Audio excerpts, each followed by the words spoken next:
All right, let's dive into a challenge that, just about every ministry leader faces, that constant nagging feeling of being pulled away from your real calling by administrative work. In this explainer, we're going to look at how a totally new approach using AI can help you get that time back for the things that truly matter.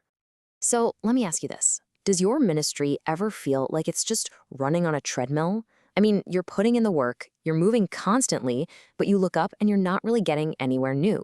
You feel stuck? Handling the same tasks, answering the same questions over and over, and it keeps you from the deep, high-impact work that you're actually called to do. And what's fueling that treadmill? It's this relentless, never-ending stream of questions.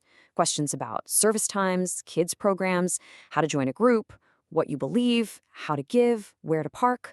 I mean, the list just goes on and on. And look, answering these is so important for connecting with people, but it's also exactly what keeps that treadmill spinning. And hey, if this feels familiar, I want you to know you are absolutely not alone. This is a universal experience. Pastors and their teams everywhere are getting bogged down by these tasks that, while necessary, are pretty low impact. And it's not just about being busy, is it? It's about being pulled away from the heart of your ministry, the prayer, the counseling, the leadership that only you can bring. So, how much time are we really talking about here?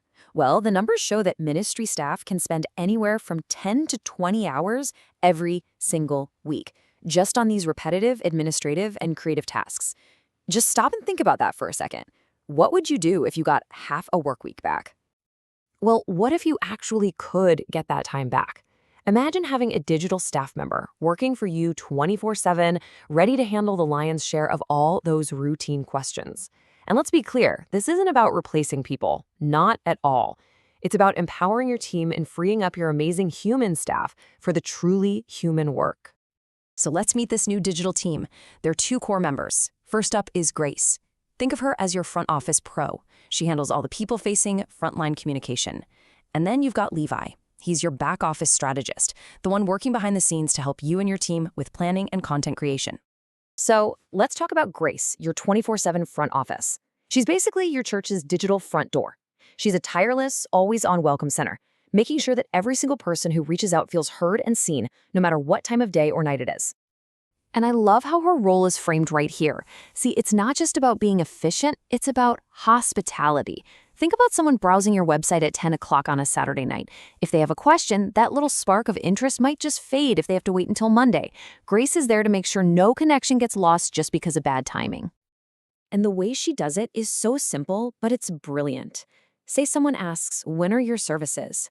She uses this two-step approach. First, bam, she gives a direct answer right there in the chat. No need to click around. Then, she immediately follows up with a direct link for more info, like a map or a link to the live stream.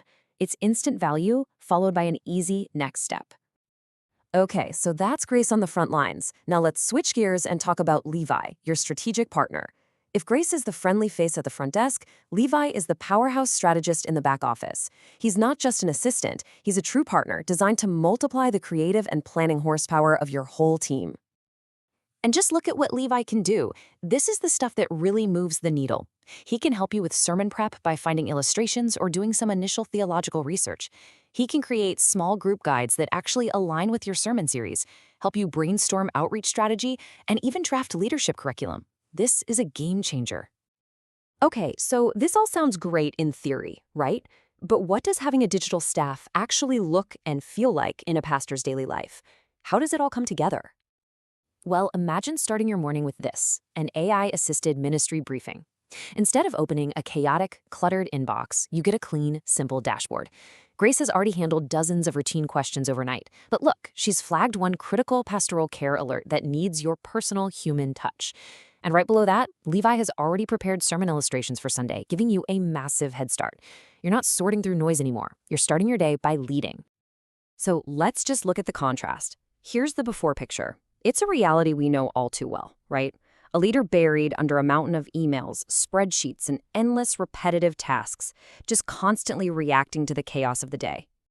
But this is the after picture. This is where we want to be. It's a leader who's been freed up to focus on what only they can do, offering compassionate pastoral care, building real relationships, and guiding the church with genuine vision and wisdom. And all of this leads to what we're calling the pastor's new paradigm. It's a fundamental shift in thinking, where technology becomes a true servant to the mission by freeing you up to focus on the irreplaceable, deeply human parts of your calling.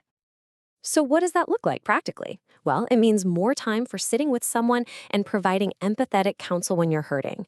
It means more time for genuinely praying for your people, more time for visiting the sick, for shepherding your flock, and for leading with the kind of vision that can only come from a place of deep connection and reflection. So, I'll leave you with this one question to think about. If technology could truly handle the tasks and give you back 10, 15, maybe even 20 hours of your week, what incredible things could you and your church do for your mission?